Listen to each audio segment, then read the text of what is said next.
What is up, guys? I am Joseph, this is Joseph's Place, and welcome to the first episode of a possibly weekly series that I'll be starting, where I just kind of go over updates that have happened over the past week for Oldschool Runescape. I do want to make this a weekly thing, just because, like my uncle used to say to me, you need your weekly dose of me, so it'd just be a consistent piece of content that I think would be fun to make and be easy to put out, so we'll see where that goes. But let's get started right into this week's updates. The first batch of updates I want to hit on is the June 14th dev blog for guild expansions. So I want to kind of hit this in different points, and I'll just kind of lay it out like they do in the post. So the first topic is the mining guild changes. So I'll just give a general overview of the changes and then give some of my thoughts on these changes. So just a real quick overview. What they'll be doing is, for free-to-play and members, adding some additional rocks as well as an ore and pickaxe shop, separate shops actually, into the base guild, what there is now. And then they'll also be adding an additional area, which will be members only, that will include various ores, a bank, and an invisible boost to your mining, the same as the woodcutting guild, so it'll be a +7 boost to your mining. And they are also adding in a new mineral in this section of the mining guild. Right now it's called amethyst, but I guess that's subject to change based on what's been happening over the past few days. But the XP rates will be around 22 to 26k XP per hour based on your level, and you need a 92 mining to even start mining this.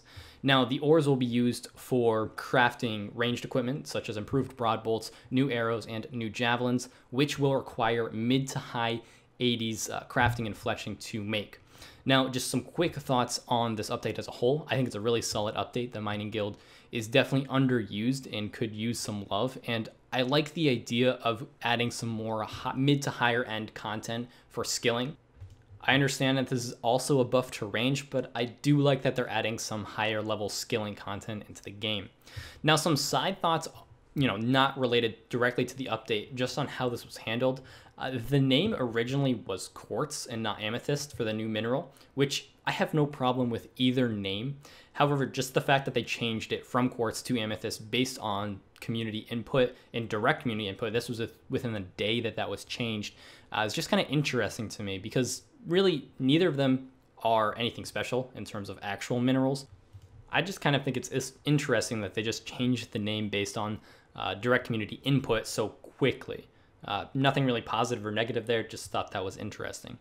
Some additional updates to the mining guild is mining gloves, which will be created using unidentified minerals, which will be mined randomly while mining in the mining guild.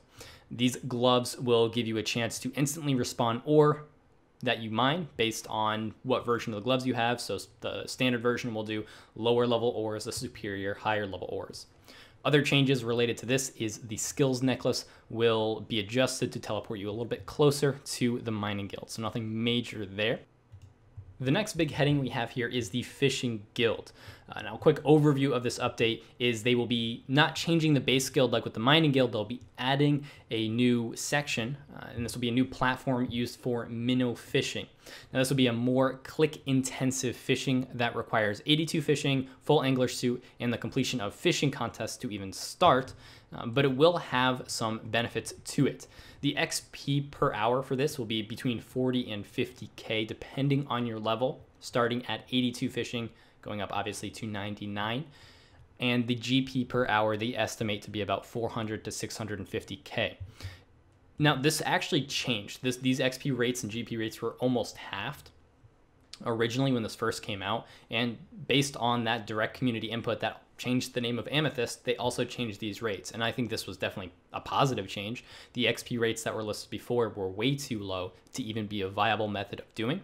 And in terms of fishing, I think fishing in general does need that little bit of boost, and especially if it's going to be more of a click intensive method, it needed that boost. So the direct community input I think was positive there and will help that to pass the poll if it indeed does. I think that will be a major contributing factor. So I just think this whole update in general, it's really interesting how the community involvement kind of shaped a little bit, and I'll be interested to see what the poll results show.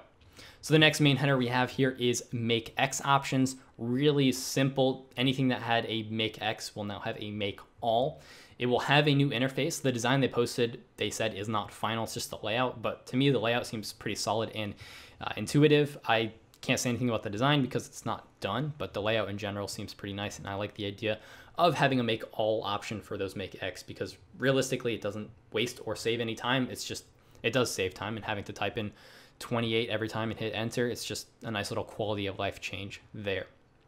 Some other minor updates that I consider minor on this list are the Mage Void buff. So they'll be increasing the base accuracy of the Mage Void by 15% and then 2.5% in addition to that for Elite. Now what this does is kind of puts it in between Infinity and Arims for DPS. And in my opinion, I think that's a little bit too overpowered. I wouldn't mind seeing that scaled back a little bit for the base Void and then having the Elite kind of make up the difference. So for example, having a 10% increased for the base and then having the extra 5% or 7.5% for Elite. Again, I'm not going to just give you exact numbers. That's kind of just feely crafting it, but a little bit of a nerf to the base Mage Void and then a little bit of a buff to these numbers for the Elite, I think would be a good thing, just since a lot of people already have at least the range set. So to get the Mage set is just a few more hours to get the new helm, and putting it in between a full Mage set like Infinity and a Rims, which is some of the highest DPS for Mage, I think that's a little bit overpowered for that. But in general, solid update. I like seeing buffs to Mage because I know that's a little bit underused. I do think it could use some tweaking though. Other minor updates include a Book of Scrolls, which is basically the key ring except for teleport scrolls. But unlike the key ring, this will actually have a use. So I think it'll be a pretty solid change, really nice quality of life. And then auto smashing of vials. So there'll be a toggle option in Barbarian Outpost to where when you finish a vial, it'll just automatically smash. Saves a little bit of clicking and some inventory space since vials are pretty negligible in terms of price. So that kind of wraps up that dev blog. We do have another minor update here, released on June 15th, just titled In Other News, and just some quick updates that will be going live here in the near future. I don't think these are being pulled at all. First off, we have the click box improvements. So recently there were some changes to the click boxes where they changed the click boxes from a 2D rectangle to more of a 3-dimensional cube, which kind of helps with positioning and just in general the way they work improves them. But there were still some things that kind of had a little bit of glitchy or just really worked kind of shittily, and mainly that was mounted glories in your house, seeds on the ground, and then the first obstacle in the Sears Village agility course. So they improved those hitboxes specifically just across the board, just to make your life a little bit easier. Other updates in this post were just some really minor bug fixes and updates, and these include FBS display in the native client, a few handy right-click options, and some toggles. If you want to read all of those, I'll leave the link for this news post in the description. The last thing on this was just Deadman invites going out soon, so no real update on, or no real news on that, just a quick update for those who will be involved in that. But that does do it for this episode. That is all the news that has happened this week. I hope you guys enjoyed this, and if you want to see more videos like this, I want to do them at least for the next few weeks to see how they go on Fridays. Kind of just giving a high-level overview of updates, of small updates that have been gone throughout the week. And if there's anything major, I may make a separate video on it, but at least for general overviews, that's what this video will be for. So if you guys enjoyed it, let me know. And that is all I have for this video. So again, I hope you guys enjoyed it, and I will see you next time.